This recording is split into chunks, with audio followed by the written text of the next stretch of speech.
Abraham mengambil pula seorang istri, namanya Ketura. Perempuan itu melahirkan baginya Zimran, Yoksan, Medan, Midian, Isibak, dan Suah. Yoksan memperanakkan Sheba dan Dedan. Keturunan Dedan ialah orang Asyur, orang Letus, dan orang Leum. Anak-anak Midian ialah Eva, Efer, Henok, Abida, dan Eldaah. Itulah semuanya keturunan Ketura. Abraham memberikan segala harta miliknya kepada Ishak, tetapi kepada anak-anaknya yang diperolehnya dari gundik-gundiknya, ia memberikan pemberian. Kemudian ia menyuruh mereka, masih pada waktu ia hidup, meninggalkan Ishak, anaknya, dan pergi ke sebelah timur, ke tanah timur. Abraham mencapai umur 175 tahun, lalu ia meninggal. Ia mati pada waktu telah putih rambutnya, tua dan suntuk umur, maka ia dikumpulkan kepada kaum leluhurnya. Dan anak-anaknya, Ishak dan Ismail, menguburkan dia dalam gua Makpela, di padang Efron bin Zohar, orang Het itu, padang yang letaknya di sebelah timur Mamre, yang telah dibeli Abraham dari Bani Het. Di sanalah terkubur Abraham dan Sarah istrinya. Setelah Abraham mati, Allah memberkati Ishak, anaknya itu, dan Ishak diam dekat sumur Lahai Roi. Inilah keturunan Ismail, anak Abraham yang telah dilahirkan baginya oleh Hagar, perempuan Mesir, hamba Sarah itu. Inilah nama anak-anak Ismail, disebutkan menurut urutan lahirnya: Nebayot, anak sulung Ismail, selanjutnya Kedar, Adbeel, Mibsam, Misima, Duma, Masa, Hadad, Tema, Yetur, Nafis, dan Ketma.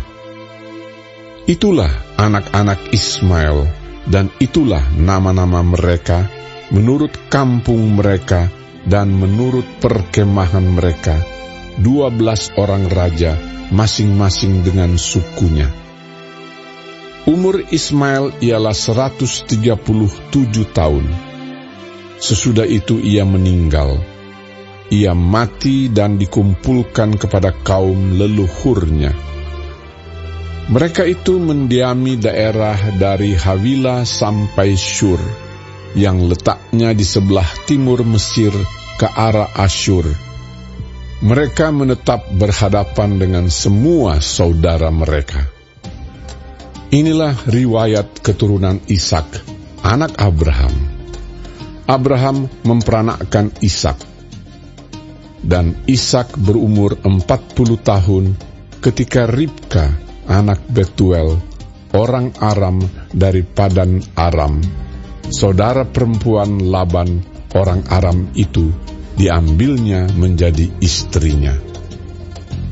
Berdoalah Ishak kepada Tuhan untuk istrinya, sebab istrinya itu mandul. Tuhan mengabulkan doanya, sehingga Ribka istrinya itu mengandung. Tetapi anak-anaknya bertolak-tolakan di dalam rahimnya, dan ia berkata, "Jika demikian halnya, mengapa aku hidup?" Dan ia pergi meminta petunjuk kepada Tuhan. Firman Tuhan kepadanya, "Dua bangsa ada dalam kandunganmu, dan dua suku bangsa akan berpencar dari dalam rahimmu. Suku bangsa yang satu akan lebih kuat dari yang lain, dan anak yang tua akan menjadi hamba kepada anak yang muda." Setelah genap harinya untuk bersalin, memang anak kembar yang di dalam kandungannya. Keluarlah yang pertama, warnanya merah. Seluruh tubuhnya seperti jubah berbulu. Sebab itu ia dinamai Esau. Sesudah itu keluarlah adiknya. Tangannya memegang tumit Esau. Sebab itu ia dinamai Yakub. Ishak berumur 60 tahun pada waktu mereka lahir. Lalu bertambah besarlah kedua anak itu. Esau menjadi seorang yang pandai berburu, seorang yang suka tinggal di padang. Tetapi Yakub adalah seorang yang tenang, yang suka tinggal di kemah. Ishak sayang kepada Esau, sebab ia suka makan daging buruan. Tetapi Ribka kasih kepada Yakub. Pada suatu kali, Yakub sedang memasak sesuatu, lalu datanglah Esau dengan lelah dari padang. Kata Esau kepada Yakub, Berikanlah kiranya aku menghirup sedikit dari yang merah-merah itu, karena aku lelah. Itulah sebabnya namanya disebutkan Edom. Tetapi kata Yakub, Jualah dahulu kepadaku hak kesulunganmu. Sahut Esau, Sebentar lagi aku akan mati. Apakah gunanya bagiku hak kesulungan itu? Kata Yakub, Bersumpahlah dahulu kepadaku.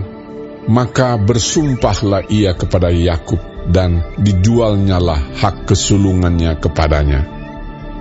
Lalu Yakub memberikan roti dan masakan kacang merah itu kepada Esau. Ia makan dan minum, lalu berdiri dan pergi. Demikianlah Esau memandang ringan hak kesulungan itu.